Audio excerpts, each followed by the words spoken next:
Hi అండి అందరికీ.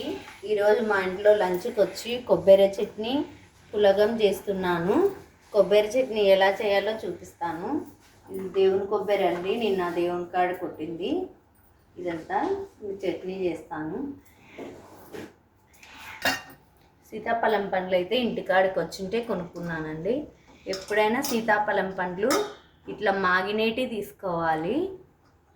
మాగి చీలినేటి అయితే టేస్ట్ ఉంటాయండి. ఇట్లా కొంచెం గెర్రిపోయినవి అట్లా ఉంటే బాగుండవు.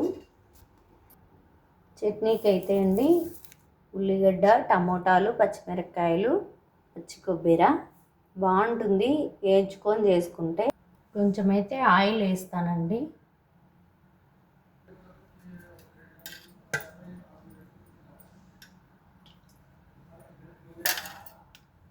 నూనె కాగిందండి. ఇప్పుడు అన్నీ వేస్తాను, వేయించుకుంటాను. అన్నీ తరిగి పెట్టుకొని అన్నీ వేయించుకుంటానండి. సన్న మంట పెట్టుకొని మగ్గనిచ్చుకోవాలండి. అందుకు ఇవైతే మగ్గినాయండి. చల్లారినాక మిక్సీకి వేయాలి. ఎప్పుడైనా మీకు ఇలా అయిందా? నాకు పెసరబ్యాళ్ళు లేవండి పులగానికి, ఎవరు పీనికి లేక మళ్ళీ నేను రెడ్ పప్పు వైట్ రైస్ చేస్తున్నాను.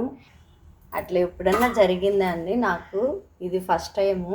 ఎప్పుడైనా నేను తెచ్చి పెట్టుకుంటాను. పప్పుకైతే విజిల్స్ పెడుతున్నానండి. కొబ్బరి చట్నీ అయితే రెడీ అయిందండి. మిక్సీకి వేసినాను, బౌల్లో పెట్టినాను. టేస్టీ అయిన చట్నీ. మా వీడియో నచ్చితే లైక్ చేయండి, షేర్ చేయండి, కామెంట్ చేయండి, సబ్స్క్రైబ్ చేసుకోండి. బాయ్ అండి. పప్పు విజిల్స్ వచ్చిందండి.